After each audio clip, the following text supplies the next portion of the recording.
Hello, I'm Jesus Mantas, and I am delighted to be here with you in the first Hispanic Promise Summit. My section is going to be to talk about what we call the Hispanic Talent Advantage. And this is a study that we did last year to really try to understand not only what is the gap in Hispanics in the leadership, but what is it that has made those that are in the leadership successful, and how can we learn from that to scale? It is a study that was performed as a partnership between We Are All Human and IBM through the IBM Institute for Business Value, which is the thought leadership arm of IBM. And we did two things. One is we did a survey that included over 1,200 Hispanics and over 3,800 non-Hispanics, just to make sure that we would have a contrast on diverse perspectives from both the ally perspective and the Hispanic perspective. And once we had all that data, we did something that we called a Hispanic Jam, which was nearly 1,000 Hispanics actually collaborated online for 2 days to really go deeper in some of the findings of these studies. Just to set the context, and you have seen this before, but I think it is very useful to always repeat the context of the importance of Hispanics to the United States economy and to the United States society. We're 1 in 5 people in this country. We're nearly 25% of the GDP growth. We have represented 75% of the labor force growth. We're the youngest part of the population. 6 in 10 Hispanics are younger than 35 years old. And with all of this strength, we're only 4% of leadership in the corporations. That is what we call the leadership gap. When we look at this study, we really set up the study to understand what are those key factors that have successfully supported professional advancement for Hispanics. What are those factors that have held people back? Specifically, what is the impact of discrimination? What is the personal experience? What is the perceptions that play into this journey? And what we call the gap within the gap, which is how female Hispanics and Latinx actually, have a double whammy in terms of the gap. They have a challenge because they're female, and they have a challenge because they're Hispanic. And when they put the two of them together, I think they're a special group that we need to look at. So with all of this discussion, 3 main areas of challenges come very clear to the surface. I will start at the top, what we call the opportunity challenge. We mentioned, the baseline is, 18.5% of Hispanics in the population, 4% are in the executive level of the corporations. That's the leadership gap. For those that actually benefited, that actually arrived to that, 41% of them say we've really benefited from mentorship. But then when we ask the junior managers in those same companies, only 1 in 4, 26% to be exact, say that they actually have access to that mentorship. So on one side, almost half of the executives that have made it say mentorship was very important. And on the other side, the people on that pipeline say only 1 in 4 have access to that mentorship. Second area, discrimination challenge. It may not be a surprise to many of us, but it is a big surprise to our allies. The fact that in this survey, 87% of Hispanics actually said they had personally experienced some level of prejudice because of their race. That is basically 9 in 10 people. When you look at the early part of the pipeline, at those Hispanic junior managers, 7 in 10 say that they truly believe that they have to work harder because of their identity and being Hispanics. Third one, as I mentioned, the gap within the gap is 78%, 8 in 10 Latinas cite gender discrimination as a problem. And think about that. When you ask the same question to white female, only 67% say that. And we actually asked one of the polls that we did in the JAM was quite shocking. 82% of the participants actually said they don't believe that Latinas get the credit and the respect that they deserve. Let me dive down a little bit on some of these findings. So let's talk about this point of discrimination. The interesting thing is, many people would say, well, okay, we know about race-based discrimination, but the interesting point of this study is that it highlights that discrimination seems to be perceived more uniquely by Hispanics than other races in the United States. And you can see the statistics. When we ask the question, discrimination based on race or ethnicity, 88% of the Hispanics believe that they're being discriminated. 60% of underrepresented minorities, non-Hispanics, say that. And of course, 0% of the baseline of whites say that they're discriminated based on race or ethnicity. Second one is on topics like, well, put aside ethnicity. How about accent, language, speech pattern, right? Again, you see the range. Hispanics, 63%, non-Hispanics, 43%, and whites, 15%.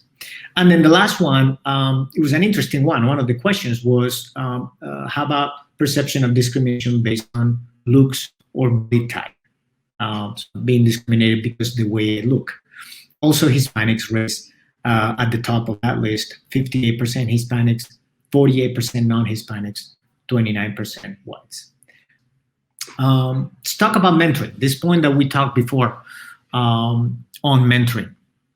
The interesting thing, there's two very important points that I would highlight on this area. One is this idea of sponsorship versus mentoring, or some people call it advocacy versus mentoring.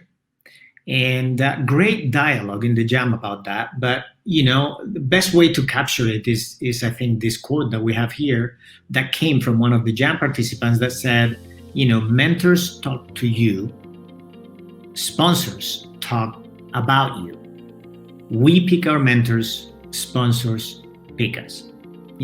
Very profound in the area that the majority of the Hispanics, those that actually have mentors, they have mentors, but that doesn't mean they have sponsors, right? So you can see the statistics. In terms of sponsorship and the perception of sponsorship, whites, 39% of them will say, yep, I have sponsorship in my career. Underrepresented minorities, non-Hispanics, 26%, Hispanics, 22%. So again, Hispanics have less sponsorship, not only than whites, but also other underrepresented minorities. How about formal mentorship or informal mentorship? Well, you can see the numbers for yourself. Clearly the trend is the same. More presence in whites, least presence in Hispanics, and then the other underrepresented minorities somewhere in between. Next one, I mentioned the gap within the gap. This concept of stacked biases is really eye-opening. A couple of statistics that I will mention here. One you can see there. One is 86% of Hispanics women experience discrimination because of being Hispanics. And as I mentioned before, that is more than any other women. But the pay gap is very interesting. There's a clear, point on gender pay gap.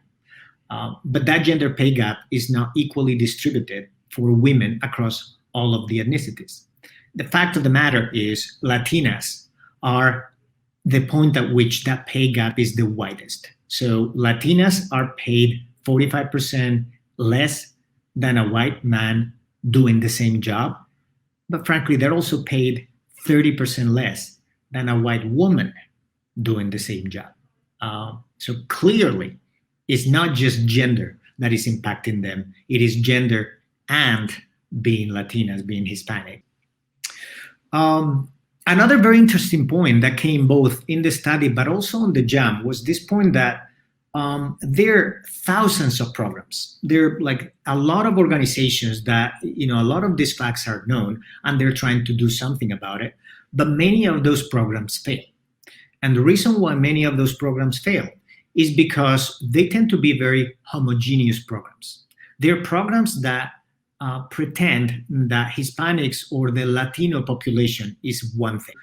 On one side, one of the questions that we ask is, well, what do we think is the definition of success for Latinos and Hispanics? What does it mean? And the interesting thing is you can see that, if you take the average, 39% would say financial security, same amount would say creating positive change, and just kind of like almost tied, maintaining personal integrity, right? But here's when you actually drill down, I said, well, let's just break that out. If you're a senior executive Hispanic, what is success for you versus if you're at the beginning of that pipeline, junior Hispanic manager, what is success for you? You can see it's a very different answer. So the values, the definition of success is very different, and any programs that these communities are going to adopt is really going to have to be catered to the fact that they have different perspectives, right? Senior leaders creating positive change and integrity and being healthy is at the top. Junior managers, financial security is at the top. You see, it's not even mentioned in the Hispanic leaders because that's not an issue for them, right? Owning a home, really important for junior Hispanic managers, and earning respect from peers is really important, right? You see, it doesn't say anywhere here is like having mentoring. It doesn't actually say that. Definition of success is very different. Having mentoring becomes a mean to an end to achieve this definition of success. As we try to address these gaps, we have to do it with personalized programs that really meet Hispanics where they are. And different Hispanics and different Latinos are in different journeys based on their culture and based on their different, position where they are. And the most successful programs are going to be those that really become very personalized for those audiences. So what do we do with all of this? What is the call to action? All of us here in this summit, we have signed the Hispanic Promise. And that is a noble thing to do. But what we are coming up with as part of this study is saying, that is a noble thing to do and a good thing to do. It's necessary, but not sufficient. That is not going to change the status quo. It's not going to make a big impact. Things that are going to make a big impact. The first one is making Hispanic leadership representation an actual business priority of the company, of the teams, of the leaders, of the units. And what that means that it gets tracked in the same way that many of us every week and every month and definitely every quarter, if you're a public company, you're looking at your revenue growth and you're looking at your profit and you're looking at the growth and you're looking about your clients. Well, you need to be looking at Hispanic representation. Next is, working on the pipeline. Identifying a leadership pipeline is really important if we want to make sure that we're going to have more Hispanic leaders, right? So it's not going to happen by itself. We have to really work on the pipeline. And then moving the needle from not only the mentoring and the training programs, but moving the needle towards advocacy really is very important. Second area is we really have to stay on this point of preparing Hispanics for the future of work. Hispanics are over-indexed in the services sector of the economy and under-indexed in areas like technology and the future of the jobs. And those sectors are not only the ones that are the most affected by pandemic, as we have all seen, but they're also going to be most affected by automation. So, we really need to make sure that not only the entry level, as we're doing in the case of IBM, we've been working with BTEC, and make sure that we have the entry level, significant amount of education and preparation of Hispanics, but we're going to have to retrain a significant amount of Hispanic adults as well. Because there's going to be more losses of job in the services side, more creation of jobs in areas like technology, and we're going to have to work on that. So really make sure that entry level, we've really shifted them. Really work on public-private partnerships to develop this, skills as a skill for adults as well. And at the end of the day, is one thing that I would advocate for everybody here is shifting to make decisions based on degrees to make decisions based on skills. So we should be hiring for skills, not hiring for degrees. And then last that I mentioned is this idea of really design programs and interventions for the heterogeneity of the Hispanic population. The Latin population is not one thing. The Hispanic population is not one thing. It's a mosaic of cultures. We need to be very intentional, and the way in which we communicate, it has to resonate with those communities. We need to meet those Hispanics where they are in terms of like their economic status, where they live, what their journey is, and just make sure that we are conscious of the subcultures of the Hispanic population if we really want to drive adoption. Just one size fits all is really not going to work for the Hispanic population. So just to summarize, I have been thrilled to really get to share this and be with you today. And I'm looking forward to forming a coalition of many of us really making all of these things operational and making a dent so the Hispanic gap turns into a Hispanic leadership opportunity. Thank you, and hope you have a great summit.